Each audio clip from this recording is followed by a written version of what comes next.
Hello class 10 student, একটা কথা শুনেছ তো, কম লিখে বেশি নাম্বার। আজকের ভিডিওটি তারই প্রমাণ। সামনেই তোমাদের টেস্ট এবং মাধ্যমিক ফাইনাল পরীক্ষা, এবং তোমরা যারা চাইছো ইতিহাসে ফুল মার্কস পেতে, শুধু তাদের জন্য স্পেশালি এই ভিডিওটি। আজ আমরা বিগত 8টি সাল এবং কিছু বিশেষ গুরুত্বপূর্ণ প্রশ্ন ও তার উত্তর খুব সহজ ও সংক্ষেপে আলোচনা করব।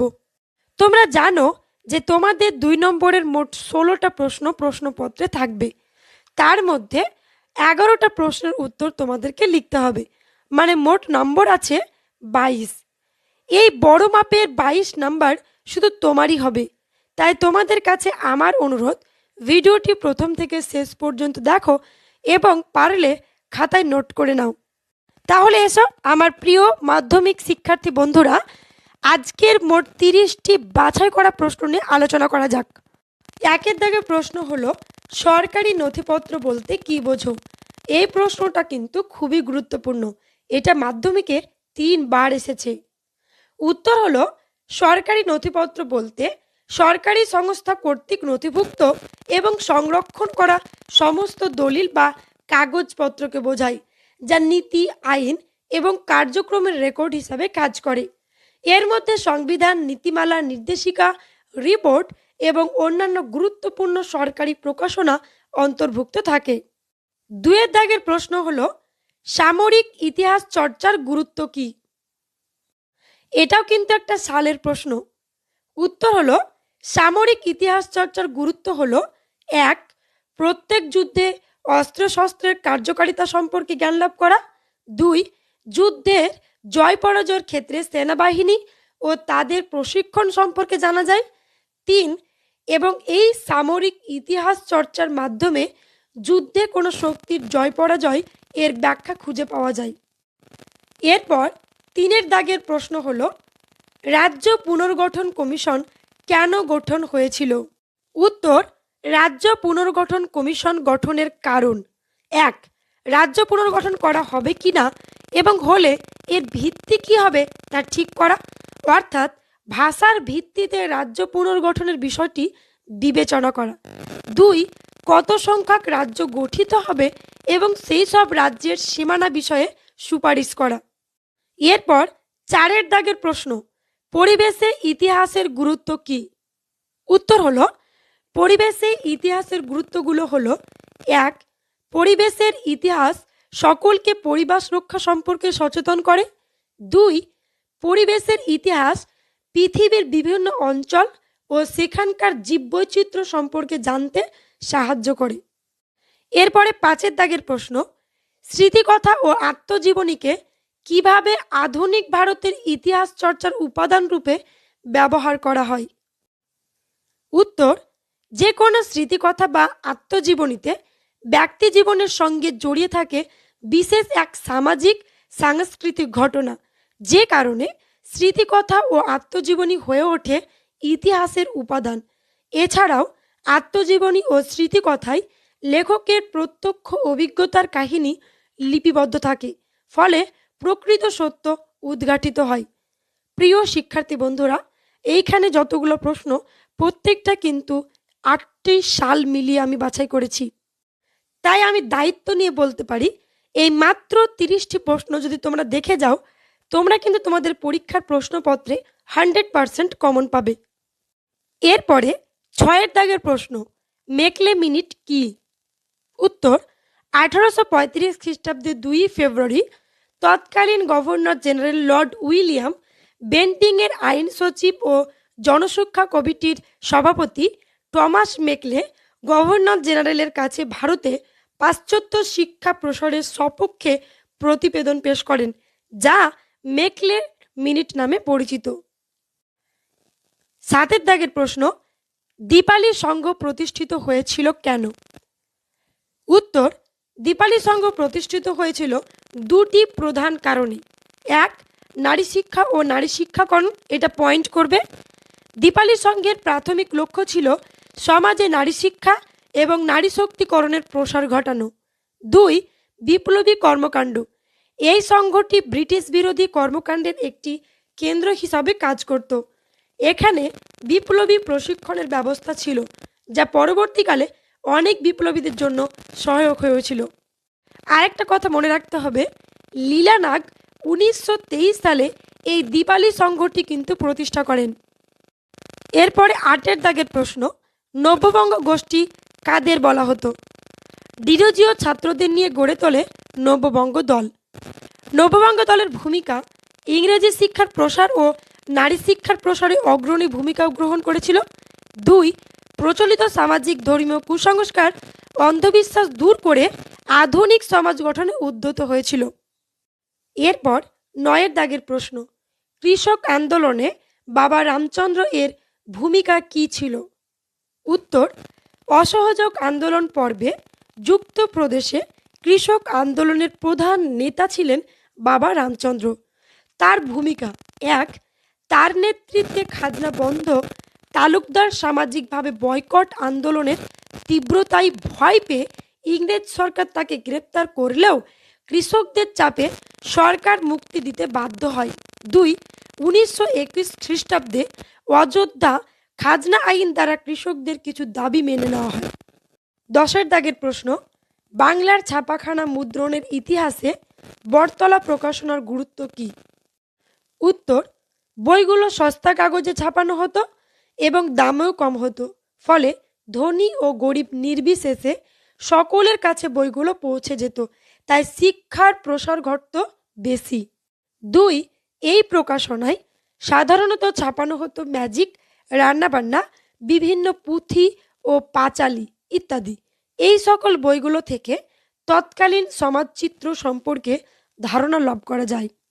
এরপর 11 দাগের প্রশ্ন, সর্দার বল্লভভাই প্যাটেলকে ভারতের লৌহমানব বলা হয় কেন?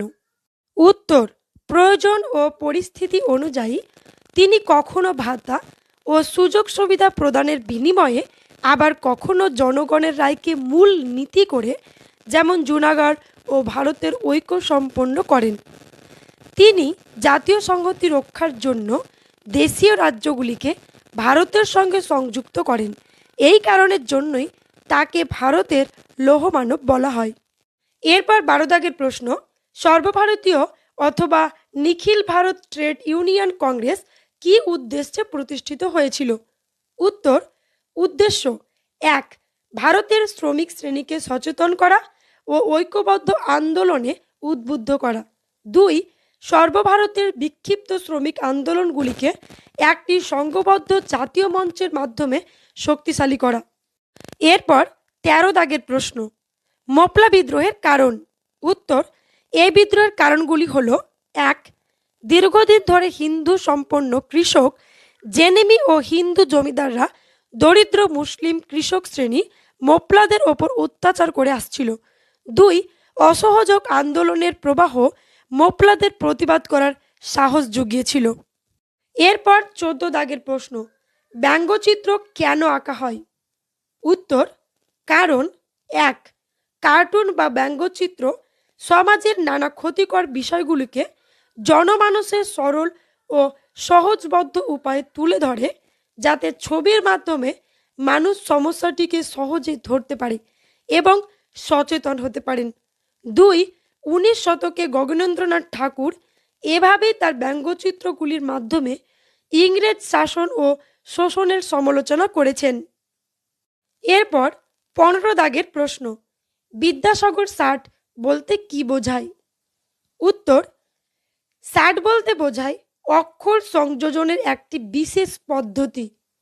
ঈশ্বরচন্দ্র বিদ্যাসাগর বাংলা মুদ্রণের ক্ষেত্রে সহায়তার জন্য অক্ষর সংযোজনের যে বিশেষ পদ্ধতি উদ্ভাবন করেছিলেন, তা তার নামানুসারে বিদ্যাসাগর ষাট নামে পরিচিত।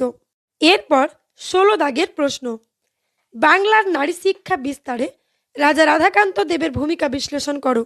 উত্তর, 1, ক্যালকাটা স্কুল বুক সোসাইটির অবৈতনিক সম্পাদক থাকাকালীন নিজের বাড়িতে এই সোসাইটির অধীনস্থ পরীক্ষার ব্যবস্থা করেন। 2, 1822 খ্রিস্টাব্দে গৌরমোহন বিদ্যালঙ্কারকে স্ত্রী শিক্ষা বিধায়ক গ্রন্থ রচনা ও প্রকাশ্যে সাহায্য করেন। এরপর 17 দাগের প্রশ্ন, রশিদ আলী দিবস কেন পালিত হয়? উত্তর, রশিদ আলীর মুক্তির দাবিতে মুসলিম ছাত্রলীগ 11 ফেব্রুয়ারি ছাত্র ধর্মঘটের ডাক দিলে সব ছাত্র সংগঠন এই ধর্মঘটে সামিল হয়। এই দিন প্রকাশ্যে 48 জন নিহত ও 300-র বেশি ছাত্র আহত হয়। এই ঘটনার পরের দিন 12 ফেব্রুয়ারি 1946 খ্রিস্টাব্দে বিশাল ধর্মঘট পালিত হয়, যা রশিদ আলী দিবস নামে পরিচিত। এরপর 18 দাগের প্রশ্ন, একা আন্দোলন শুরু হয় কেন? উত্তর, কারণ 1. নির্ধারিত রাজস্ব ছাড়াও অসংখ্য কর প্রয়োগ ও তা আদায়ের জন্য কৃষকদের ওপর অত্যাচার করা হতো। 2. কর না দিতে পারলে কৃষকদের জমি থেকে উৎখাত করা হতো এবং জমিদারদের জমিতে বেগার শ্রম দিতে হতো। এরপর 19 দাগের প্রশ্ন, নববিধান কি? উত্তর, কেশবচন্দ্র সেন তার নেতৃত্বে থাকা বাকি ব্রাহ্ম সমাজের অংশটিকে সর্বধর্ম সমন্বয়ের আদর্শে ঢেলে সাজান ও 1880 খ্রিস্টাব্দে নতুনভাবে নববিধান নামে তার পরিচিতি দেন। কেশবচন্দ্র সেন ছিলেন ব্রাহ্ম সমাজের প্রথম অব্রাহ্মণ আচার্য। এরপরে 20 নম্বর প্রশ্ন, দুদু মিয়া স্মরণীয় কেন? উত্তর, 1. পিতা হাজী শরীয়তুল্লাহের মৃত্যুর পর দুদু মিয়া ফরাজি আন্দোলনের নেতৃত্বের ভার গ্রহণ করেন। 2. বাংলাদেশে ফরাজি প্রভাবিত অঞ্চলে তিনি ফরাজি খিলাফত নামে এক প্রশাসন গড়ে তোলেন। উক্ত কারণগুলির জন্যই তিনি ইতিহাসে স্মরণীয়। এরপর 21 দাগের প্রশ্ন, দলিত কাদের বলা হয়? উত্তর, দলিত বলতে বোঝায় ভারতীয় বর্ণ যারা হিন্দু সমাজে একেবারে নিচে অবস্থান করত এবং যারা সামাজিক দিক থেকে একটি পৃথক সম্প্রদায় হিসাবে গণ্য হতো। এই রকম একটি সম্প্রদায়কে দলিত বলা হয়। এরা সমাজে নানা রকম শোষণ ও বঞ্চনার শিকার হতো। এরপর 22 দাগের প্রশ্ন, মহারানীর ঘোষণাপত্র এর মূল উদ্দেশ্য কী ছিল? উত্তর, 1. দেশীয় রাজ্যের রাজাদের আপাতভাবে সন্তুষ্ট রেখে তাদের যাতে অনুগত্য অর্জন করা যায়, যাতে তারা ভবিষ্যতে কোনো বিদ্রোহের নেতৃত্ব দানে আগ্রহী না হয়। 2. শিক্ষিত শ্রেণীকে প্রতিশ্রুতির মাধ্যমে সন্তুষ্ট রেখে ব্রিটিশ ঔপনিবেশিক শাসনের বিরুদ্ধে প্রতিবাদ ও বিদ্রোহ থেকে বিরত রাখা। এরপর 23 দাগের প্রশ্ন, অ্যান্টি সার্কুলার সোসাইটি কেন প্রতিষ্ঠিত হয়? উত্তর, 1. অ্যান্টি সার্কুলারের কারণে শাস্তিপ্রাপ্ত সরকারি স্কুল কলেজ থেকে বিতাড়িত ছাত্রদের বিকল্প শিক্ষা লাভের ব্যবস্থা করা। 2. এই সোসাইটি বঙ্গভঙ্গ আন্দোলনকে সমর্থন ও প্রচার করেন। এরপর 24 দাগের প্রশ্ন, দেশীয় রাজ্যগুলির ভারতভুক্তির দলিল বলতে কি বোঝায়? এই প্রশ্নটা কিন্তু আরেকভাবেও হতে পারে।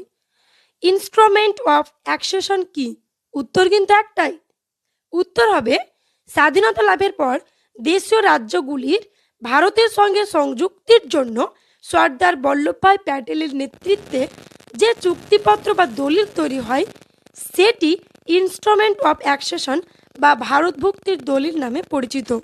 এরপর 25 দাগের প্রশ্ন, কি পরিস্থিতিতে কাশ্মীরের রাজা হরি সিং ভারতভুক্তির দলিলে স্বাক্ষর করেন? উত্তর, স্বাধীনতার পর কাশ্মীরের রাজা হরি সিং ভারত বা পাকিস্তান কোনো দেশে যুক্ত না হয়ে স্বাধীন ও স্বতন্ত্র কাশ্মীর গড়তে চেয়েছিলেন, কিন্তু কিছু ঘটনা তাকে সিদ্ধান্ত পরিবর্তন করতে বাধ্য করে। যেমন 1947 খ্রিস্টাব্দে 22 অক্টোবর পাকিস্তানের বাহিনী কাশ্মীর আক্রমণ করে দ্রুত রাজধানী শ্রীনগরের দিকে এগোতে থাকে। এই পরিস্থিতিতে হরি সিং ভারতের কাছে সামরিক সাহায্য প্রার্থনা করে। সেই সুযোগে বল্লভভাই প্যাটেল সাহায্যের বদলে ভারতভুক্তির দলিলে স্বাক্ষর করার শর্ত রাখেন। এরপর 1947 খ্রিস্টাব্দে 26 অক্টোবর হরি সিং ভারতভুক্তির দলিলে স্বাক্ষর করে ভারতে যোগদান করেন। এরপর 26 দাগের প্রশ্ন, জমিদার সভা ও ভারত সভার মধ্যে দুটি পার্থক্য লেখো। এটাও কিন্তু খুবই গুরুত্বপূর্ণ প্রশ্ন, মাধ্যমিকে দুবার পড়েছে। উত্তর হলো জমিদার সভা। জমিদার সভার মূল উদ্দেশ্য ছিল জমিদারদের স্বার্থ রক্ষা, অর্থাৎ সংকীর্ণ গণ্ডির মধ্যে সীমাবদ্ধ। 2. জমিদার সভা বাংলার বাইরে খুব একটা বিস্তার লাভ করতে পারেনি। এরপর ভারত সভা। 1.